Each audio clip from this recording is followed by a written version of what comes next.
Welcome to the Kemetic Chapel service. This series is an active service for kemetics, pagans, and any others who feel drawn to the Netjeru. There is a theme for each episode. These themes will include gods, an aspect of kemeticism, or inspiration from ancient Egypt. You are invited to light a candle, incense, and give offerings when those actions come up in service. However, this is completely optional and only suggested to add to your own personal experience at home. The service today will center on Kingship.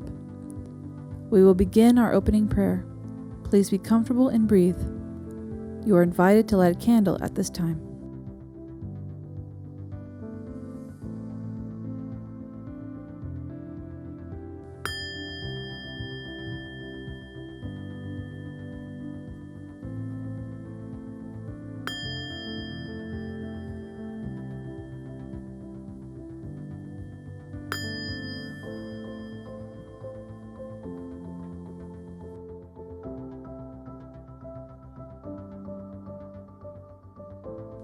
O rise, Kepra. O rise, Ra-Harakti, great ones in the sky. Sekhmet rages for you. Bast reveres you. Wadjet protects you. Nekbet cares for you. And Jehudi toils for you every day. The lions are at your sides, the valley before you.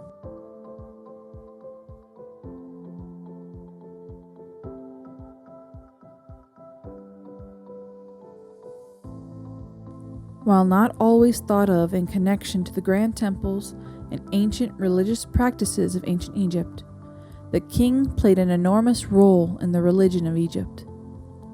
The priests were not the bridges between the people and the gods. That was the king. The king was the bridge between the gods and the people. The king was the center ritualist, the highest priest, and the key to all-sustaining rituals of Egypt. The priests were ritualists, but their power to enact ritual came from the king. By acting in the king's name, the priests were able to perform ritual effectively and help sustain the world. The king is closer to how we might identify the modern role of the Pope or other religious leader. The idea of divine kingship has been in human history for as long as one can remember. All continents have experienced different levels, rules, and layers of kingship. It continues even now. Having so many experiences to draw upon, there are many reactions to the idea of kings. Some are very strong, and others more subtle. But to the ancient world, which we take our inspiration for this path, kingship was fundamental. You see, the king held a spark of the divine. The king performed rituals for their coronation ceremony, and in doing so gained what you would call a divine mark. It was thought that the king who completed the ceremonies would be blessed with receiving a Heru spirit. This Heru, or Horus, spirit would inhabit the king.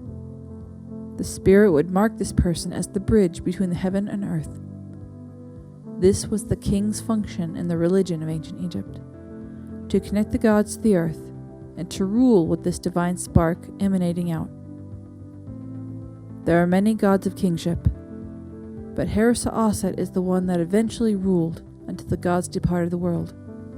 He comes from the line of kings, beginning with Shu, and it was Haru-Sa'aset's spirit that inhabited the kings, allowing them to rule in his name.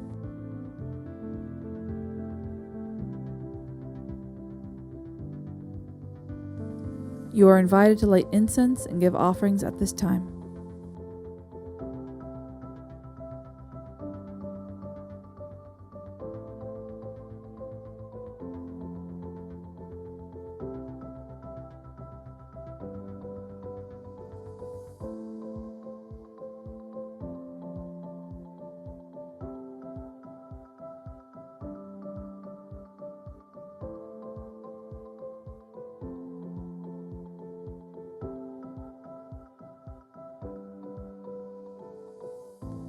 The offerings are placed, the incense is burned, for the pleasure of the king, just as the lotus is the nose of Ra. Praises are given to the ancient kings, lords of the two lands, radiant ones in their time.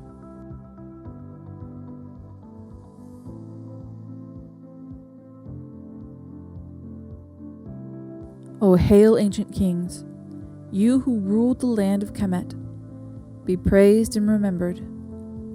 You vessels of Heru, you shining ones, conceived by Sekhmet and born anew by Shizemtet, be loved, be adored, be remembered.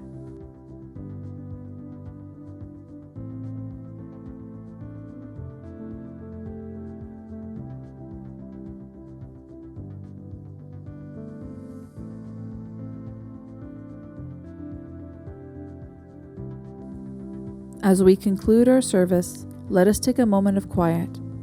I invite you to close your eyes and begin some deep breathing.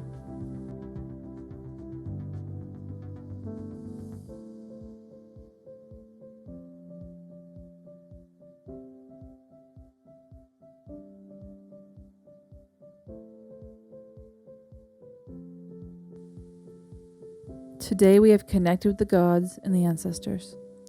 We have actively sought their presence in our day. We have engaged in the active participation and establishment of Ma'at. Our breath is restored to us by the Netjeru. May we use it well.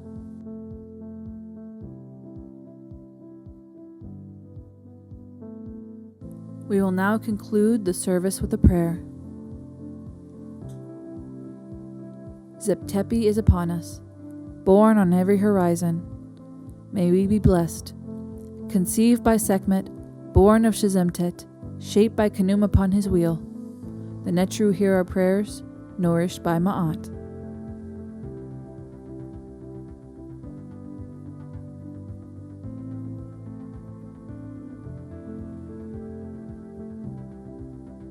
Thank you for joining me today in celebration and reflection of the Netjeru. I hope this service has allowed you to better connect with the gods and the ancient land of Kemet. May you go out into the world with Ma'at in your heart and live well.